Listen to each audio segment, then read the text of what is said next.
for inviting me to speak this morning. I'm going to cover the journey to becoming an LEV engineer and how we might attract conscientious people into the industry. I think that's been one of the key points as the steering committee has grown and finding new voices in the industry. The guys, Adrian, Jane, Dean, we seem to hear the same voices. So that's why I've volunteered this morning to get involved. So I'm going to give you a bit of my own experience as a turnkey solutions provider. Scary how time goes by. Having a look back, I've been involved directly in about 400 different solutions over my time in LEV. Most of that has been design and eventual installation and ongoing support. So I think I'm in quite a good position to give you an insight into what the process looks like for me and the team of LEV engineers that I lead.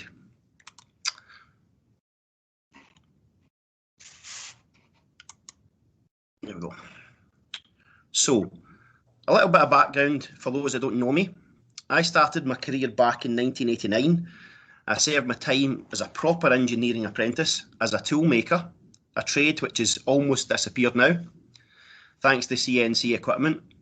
But back in the day, this was a specialist trade, making precision tooling for manufacturing equipment. This covered many aspects of an introduction to engineering, which I think in a lot of cases is missing nowadays. It included 6 months at a training centre, which provided a broad background in engineering and covered such things as electronics, machining, welding, fabrication, electrical, drawing, safety, which I think really is missing now. And the college provided the academic input with an HNC in mechanical engineering. So I'm setting up the foundations there for a career in engineering. Anyway, enough reminiscing about the old days. The main point is that it provided a firm foundation to start an academic input before it even got to the factory. I was very fortunate to find myself working for a large multinational bearings manufacturer, which employed around 1,500 people at that site.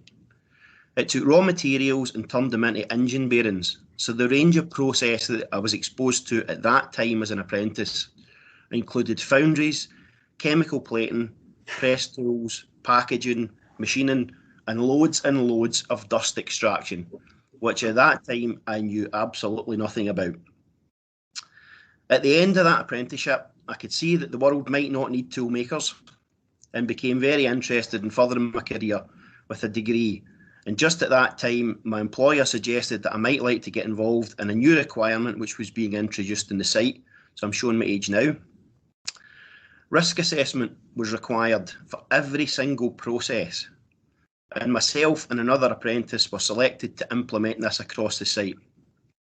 What an amazing opportunity. And this was all before we had computers. It was an entirely paper-based checklist system. But gave us an amazing insight into the wide variety of industrial processes and the freedom to ask people what they actually did in order to identify the risks associated with that activity. We completed this over a year, and as part of that exercise, we got to dig out all of the accident records for every process, which made for some very gruesome reading in a factory with such heavy industrial machinery and a huge number of people with missing fingers. And a plant that did a lot of pressing operations, which was very, very common then. I then moved on to university and did a degree in product design, which was part of the engineering faculty at Strathclyde Uni. Surprisingly, I found myself being a mature student at 21. But luckily, my employer had agreed to provide summer employment over the course, and this included the gems of experience that would serve me well as my career grew. So back in 2002, I'm sure you'll all be aware, that's when the cost regulations were implemented. And that was one of my summer jobs, was implementing the cost regs to the site. Another job was transferring factory services onto CAD. And in those days, it was still paper drawings. And I was then involved in the factory planning of a closure of a plant and moving all of the equipment to a new site. I dwell on these points a bit because I'm nearly 50 and I'm getting a bit nostalgic.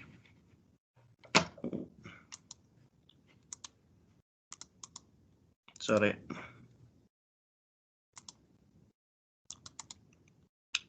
So I'm nearly 50. It gave me a properly unique foundation and so many different experiences before I was even 25. And I'd been involved in a big focus on understanding the risks from manufacturing processes. And I think to take anything away from this today, it's absolutely key for anyone moving into an LEV world that they understand the risks that come from manufacturing processes. And I do think that is one thing that needs work to develop. So after my degree, I was offered a new position of an energy and environment engineer. Wow, what was that?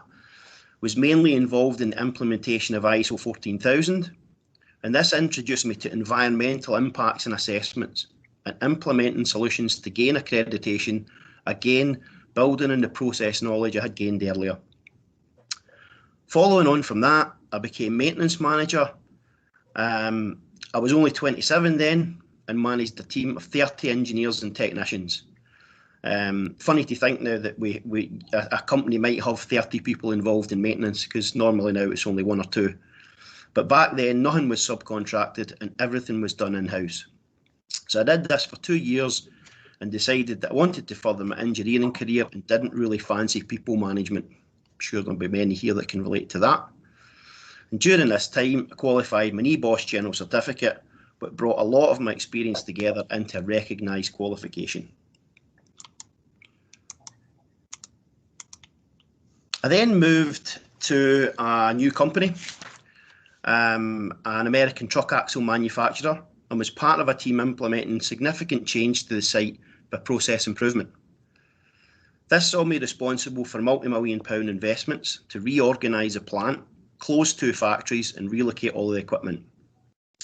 Again, new exposure to new processes, new work equipment and a thing called lean manufacturing, which meant the production plan was helping shape where machines would go and how they would be resourced. This was a fairly familiar concept to me at that time, but was not widely implemented. So again, process improvement and process risk were a major part of what I'd been involved in at that time.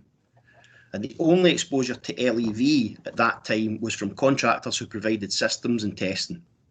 More on this later. A significant thing happened during that time, which was 9/11, which, being an American company, produced a lot of focus in business continuity planning and risks to both the business and the environment. And I was responsible for developing plans, and again I found myself in a space where I was balancing the manufacturing processes and effectively what could go wrong with what could be done to mitigate any issues, which was pretty good training for what was to come. So finally, we get to LEV. I was introduced to LEV when I worked as a project manager for a start-up energy company who were interested in developing their product sales offering to include dust and fume control equipment. It then became apparent that my experience of people in the LEV industry were essentially coming from a product sales agenda. The environmental and safety aspects of the system were less important in satisfying a production demand. I think a good way to illustrate that is if you buy a garden table, a wooden garden table, you don't expect it to be covered in sawdust. If you buy a bag of flour, you don't expect it to be covered in flour. So the priority there is sometimes mixed up. It's not always clear what the LEV is there to do. And I think that was one of the key turning points for me, was trying to make that clearer of why the LEV was there. Back in the day, legislation such as COSH focused heavily on chemicals and substances, which had tangible risks and data sheets. And you would frequently cite LEV as an engineering control.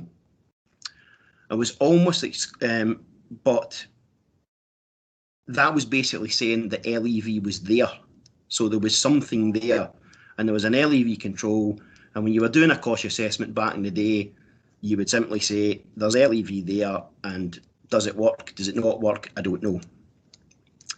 The effectiveness of this control was almost exclusively in the hands of LEV testing companies, who came in usually once a year, and they would present you with a test report which was almost impossible to understand, with phase velocities, static pressures and duct velocities, often missing any benchmark or description of what it was supposed to control, and very little inspection details for the equipment itself. I think that hopefully some of the audience today will relate to that. The user interface was usually negligible, other than does it make a noise or does it sook. I recall the welder who's part of my team, who sadly is no longer here due to lung cancer, who wouldn't use the extraction system provided, as it was quicker to weld than it was to set up the LEV. And back then I was less aware of the issues, but how often do we see systems that don't meet the needs of the user, and the user is reluctant to change to use it? There can only be one loser here. The user's the loser. It's an interesting concept. If we get it wrong, it's normally the person who's using that equipment that is going to suffer the health effects. We can all sit in offices and decide what's the best or what's the cheapest or what's the solution. But if we don't get it right and we don't maintain that, then it's normally the person who's using it. And that's quite an important concept. LEV, I think, depending on who you talk to and what circles you're in, will be described as a health and safety system. But it protects not only people, but it protects products, because that's the main reason that most people will put LEV in. And it also protects the environment. And in our company, we kind of developed this PPE mantra, that's what LEV systems do. They cover all three bases. And I think if you get that in your head, then that kind of builds the foundations of how society is moving today. And the concept that LEV is a safety critical system is often one that's missing. And normally LEV is viewed as an add-on system to a production process. So it was clear to me that my experience was now converging, as I could not only understand the risks to people, products and the environment, but I also knew how to successfully implement solutions which would meet cost, the needs of the user and the process, and more importantly, could be maintained effectively. I had 3 years experience combining business growth, product sales and implementation of LEV solutions, and this was the experience I'd missed as part of the client organisation. So I developed this role at the same time as my other passion and career was growing. This will be some news for most of you here. Myself and my wife run a very successful live wedding band. Yes, I am a singer and a keyboard player, which many of you might not know. And this was now beginning to grow to such an extent that I began questioning whether I could do both. And the big decision came to concentrate our efforts on the entertainment business. This lasted about 8 weeks because we only gigged at weekends and I really missed the engineering challenges. So a few similar roles in between on a self-employed contract basis saw me basically employed as an implementer of solutions for stretched safety and engineering departments who had no staff to get things fixed. So in 2008, myself and my wife started RCS, which seemed to cover all the bases as I wasn't quite sure what I was going to do. It was going to be mainly around consultancy, safety and the environment, and we didn't fancy going anywhere else except Scotland, so we put that in the title. That all nicely backfired when we started working throughout England, Ireland, Norway and Germany. And we have seen us move quite a significant way around the world. So,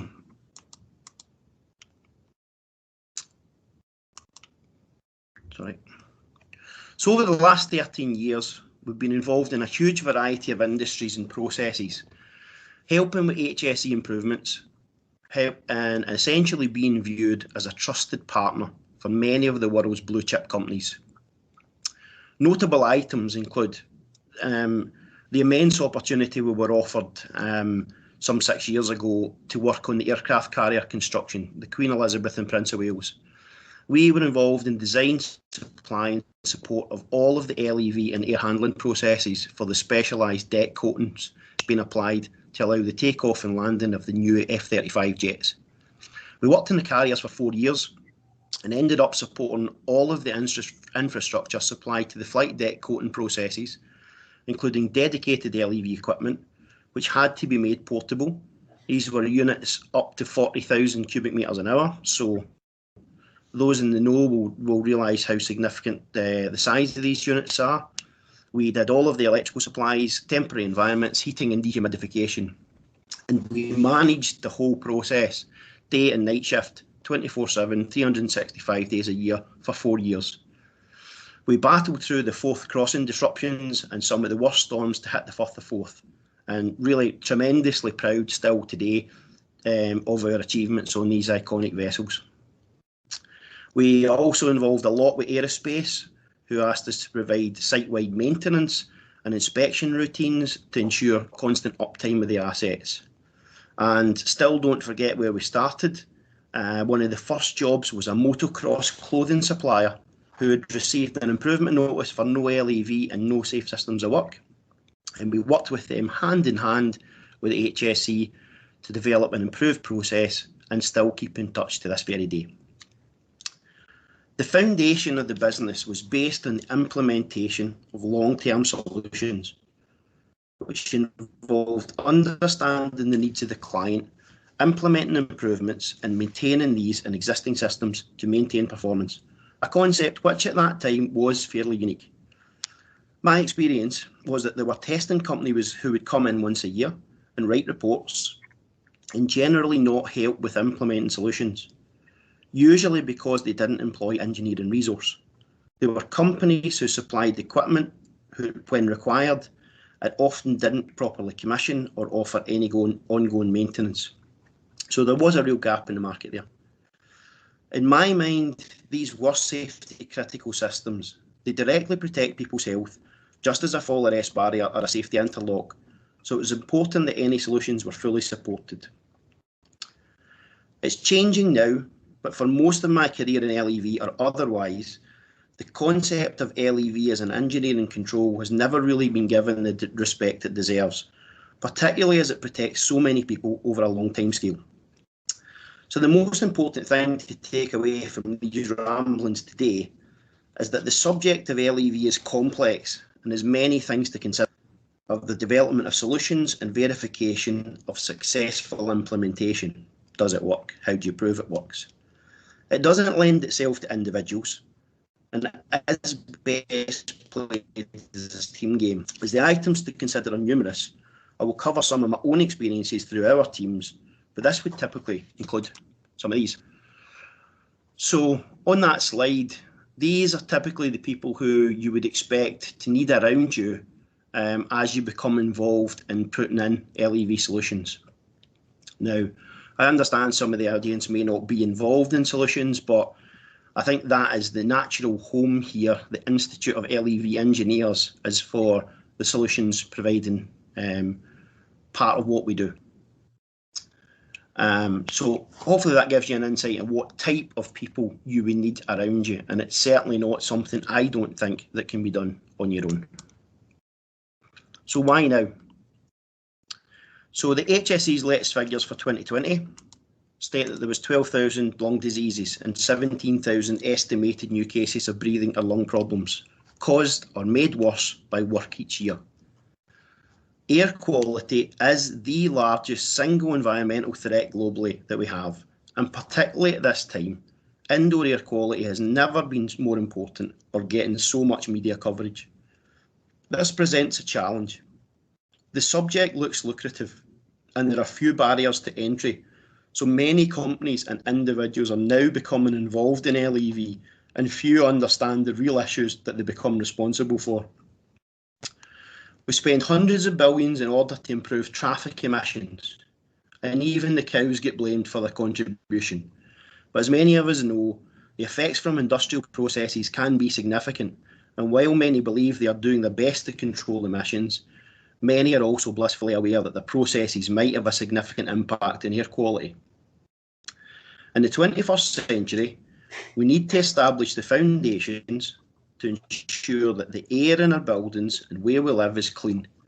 Just as we expect from the water coming from our tap, and just as we expect the water to be clean, we would pretty soon have a public outcry if it was knowingly being polluted. Yet for some reason, air were somehow more tolerant. Almost all of the air pollution that we breathe is man-made. So you could say that these deaths are avoidable. It would only stop causing, if we could only stop causing air pollution. So, as LEV engineers, we can't solve all the world's problems, but we can start one industrial process at a time. LEV engineers are on the front line trying to persuade clients to adopt the best designs, not the cheapest. Particularly as investment in LEV can affect a large number of people and will be expected to do its job for a long time. After all, who would disagree that these are not safety critical systems? The cheapest options, as you know, usually require more maintenance and they wear out faster and can be poorly designed. All of these factors combined will contribute to further pollution, poor performance and a general lack of confidence in the industry. The best solutions proposed are, in addition to having to educate and train clients of the real risks, often in the face of significant criticism. This is due to a lack of understanding of the harm that they're causing, not just to their immediate workforce, but to the air quality of the wider community they serve. And as an LEV engineer in my company, myself and my fellow engineers know what that is. Of course I do, I've trained them. In fact, I've trained them so well to be LEV engineers that they promote the values of minimising pollution all the time. So, what is LEV engineering? It shares many of the same values as occupational hygiene. It's a multi-skilled discipline. I've said before, it's a team game. Its aim is to protect workers, it's to protect your own employees, and it's to protect the wider environment. Every year, people are being made ill by respirable dusts at work, and it is avoidable, so we can do something about it. We work to prevent this by helping organisations protect their employees and the environment, not forgetting their own employees.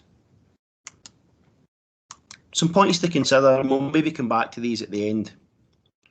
I'm just mentioning this now because I think there's some important points here about what local exhaust ventilation engineering means to the outside world.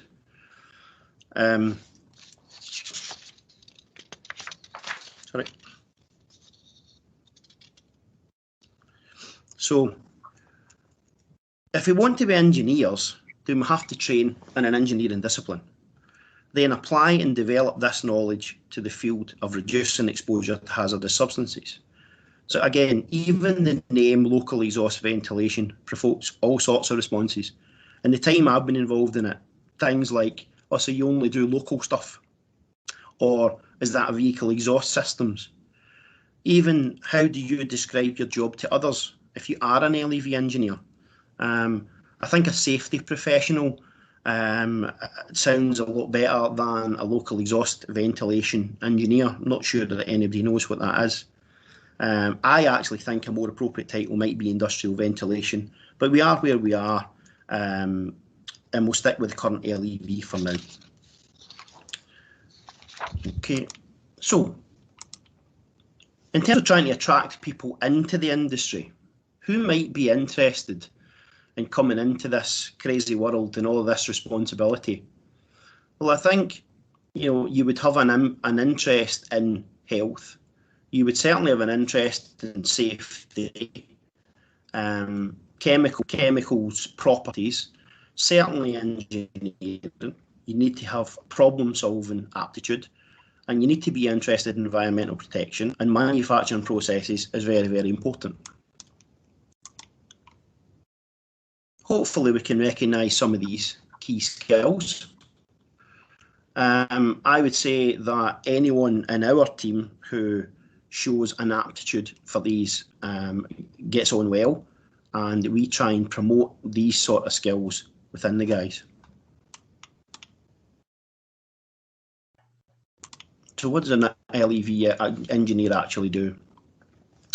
Detective. How many times have we gone to an inquiry where a client will say, I've got dust coming out here, and there's no more information. There's no scope, they've not thought about what they do. So you're left to basically conduct an investigation of what is happening to try and come up with all of the key inputs and find a solution. We need to be able to measure things, airflows, temperatures, machines, footprints, doorways. We need to look at what's going on. All too often, you're asked me to go into an inquiry on a Friday afternoon when nothing's happening. That's the worst possible time to see an inquiry. You must see what's going on in the wider surroundings and look at how people are actually interacting with an LEV system. We need to be able to train others. Very, very important. That would include users, it would include responsible people, and our own staff.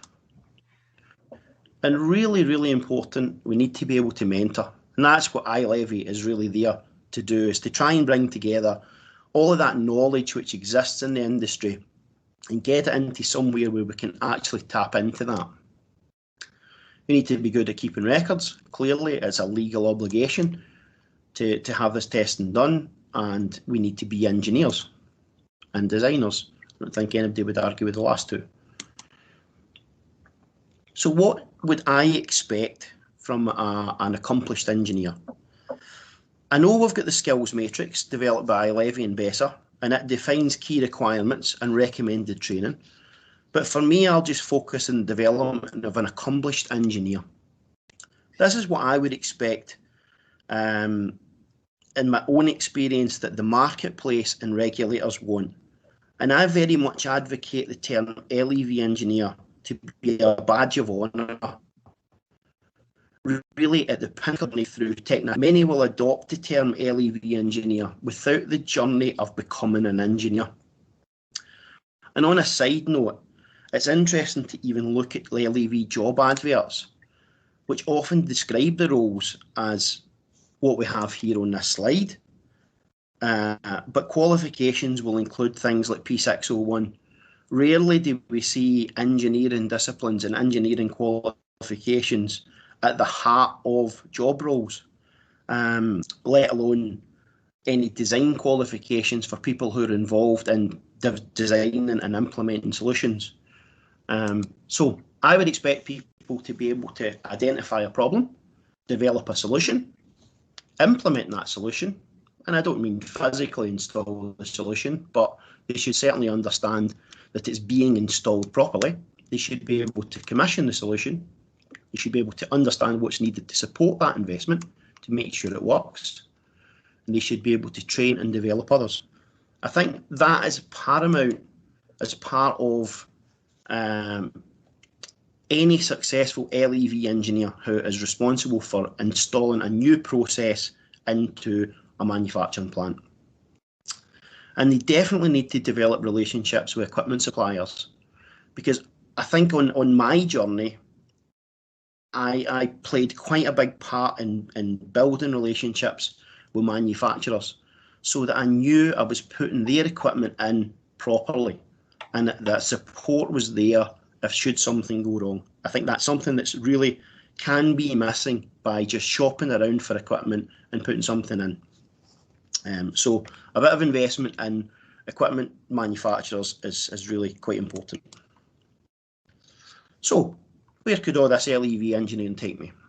So Jack and Rasheen are keen to build a career in LEV engineering. I know that because they told me that before we started the meeting. So we could become consultants, we could work in food production, we could work in any kind of manufacturing, which has been my own background. We could work in education. We could become an occupational hygienist. We could begin training. We could really be recognised as a specialist engineer. We could even become an HSE officer if that's what we wanted to do. So, how can I become an LEV engineer? Very important here is the ability to be mentored by a competent and passionate engineer. access to competent advice and experience is absolutely essential. It is much more than training. Commitment and dedication to increase your own knowledge. The ILEVE is a massively positive place to start that journey. It won't come easily. There are so many different facets to consider. We would look at specialist training from manufacturers and trade associations. Massive amount of information out there from the manufacturers. I think probably the key part here is gaining experience and finding passionate mentoring, including work placements. If a lot of that student contingent there that are affiliate members at the moment are really considering an LEV career, then finding companies who can offer some work placements and offer some real experience can be a massive impact on that. There are not many of us around, so tapping into ILEVE is a massive opportunity, and perhaps and as a side issue, we maybe need to look at how we offer that mentoring service for companies that can provide that experience. We've got all of the BOHS and BESA approved training modules, which complement your engineering qualifications massively. Big fan of that. And additional specialisms can include design, occupational sampling, emission control monitoring, DCER, energy efficiency, controls, process design. There's any number of different routes. Most of our guys have one or two different specialisms where they will specialise in a specific process, whether it be DCER or controls or energy efficiency. And that is all really part of installing a new piece of equipment nowadays. So why should I consider LEV engineering? So this really forced me to examine my own journey to becoming a new LEV engineer and applying those principles, and subsequently to train others to become LEV engineers. And the realisation that the answer was the foundations and understandings of engineering design and the challenges of manufacturing processes, to have an appreciation for the future challenges that the sector will face as technology evolves and airborne diseases will perhaps become a normal part of life. Just think for a minute of all of the contaminants and all of the processes which might make them. And this multiplication sum gives some idea of the number of solutions required. That actually just hurts my head thinking about it.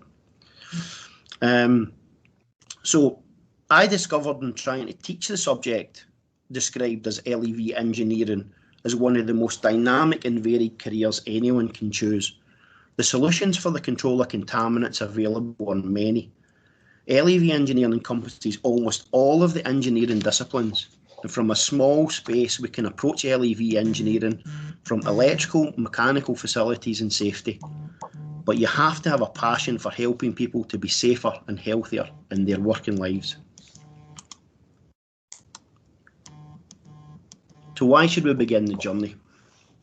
Because it's great. I've been hugely successful. The people who work within the company have been hugely successful, and that has been built on these values. Every day we're helping people. We can have an impact on people at work for not just now, but for a long time. It's immensely rewarding to put an installation in and fix a problem for somebody. I thought that LEV was about protecting a process in a factory environment because that's where I came from. But I have come to realise that LEV engineers are at the front of this fight against global environmental pollution.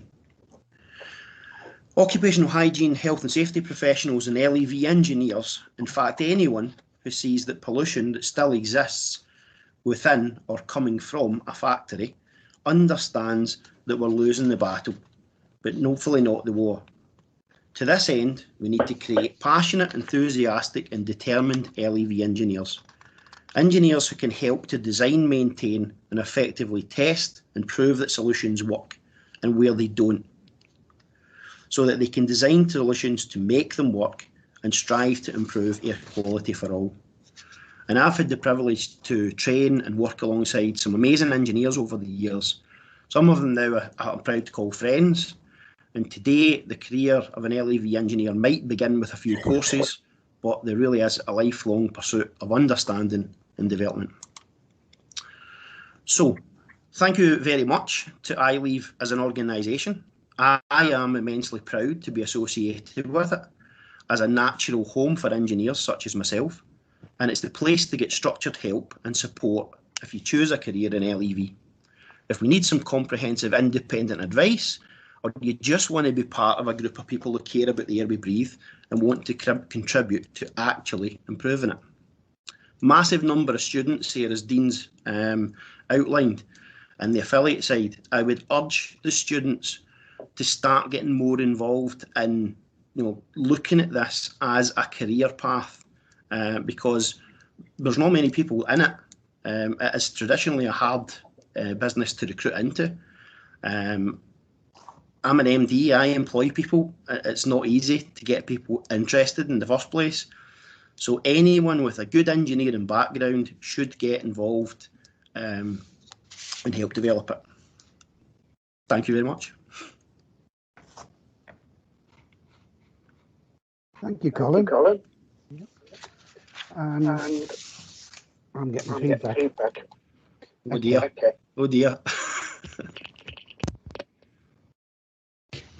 Any questions? Yeah. Thank you for that, Colin. Some very juicy thoughts, shall we say, for anybody coming into the industry or anybody who's already in it. One thing I did pick, well, many things I picked up from it. One of the things I did pick up from it is I've been in engineering for not many years, off 50 years, and also in the LEV industry for 35-ish. And the biggest thing I can point out to anybody is that I'm still learning massively. There's so much to learn. And you really went onto that one. There's so much you can do. And as I say, I'm still learning and hope to carry on doing so.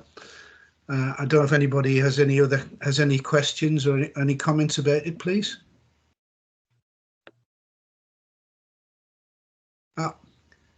Becky's got her hand up. Thank you, Colin. I think that was probably one of the most real presentations I've heard in a long while. And as Dean said, you really explained it quite well, that there's lots of different avenues to consider. And you've made me think about where BISA are, and there's a lot of questions about what LEV should I be using? Is my LEV compliant? So again, there's lots of questions there about, are you using somebody that's competent, and do you know where to go to get that sort of advice and information? So really, really useful for me today. So thank you. Thank you very much. I think to add to that, the key thing is there are so many different things out there. There's schools, there's nuclear power plants, there's trains, there's aircraft carriers. It's trying to do the homework and say, can I find a company that's been involved in that space? Because I'll be the first to admit, I've never been in a nuclear power plant, so where would I start? And here I am claiming I'm an experienced LEV engineer. So there are different people, and there are horses for courses. There are so many that you could last a whole lifetime and you would never see them. So that's what we really need to try and build. We need to try and understand who's good at what, if you like, and then start sharing that knowledge. Yeah, I think that's the same with health and safety as well, that you can't be a specialist in everything. Basically, you don't know what you don't know. And if you need to find some specialist advice and information, then you've got to go to the right organisation that can point you in the right direction. My experience before BISA was asbestos, and making sure that you're using compliant people that know what they're doing, that haven't become complacent, that are specialists in that particular field. Again, it's really important. But as you said, it depends on what the company's doing, and that's very much the same with health and safety. There's so many different remits that I think ILEVE and organisations like this one are really, really useful and need promoting more, I think, than they have been. Yes. Thank you.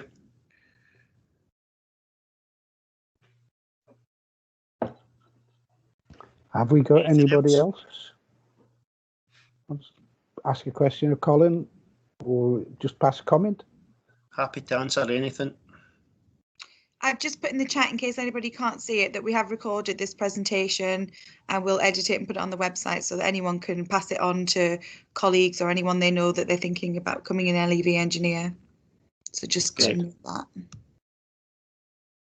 Yeah, some more voices in this space would be useful as well. Try and get that experience. Absolutely. Okay. Okay. Thank you very much, Colin. Thanks, Dean. And thank you very much to everybody who's joined us this morning.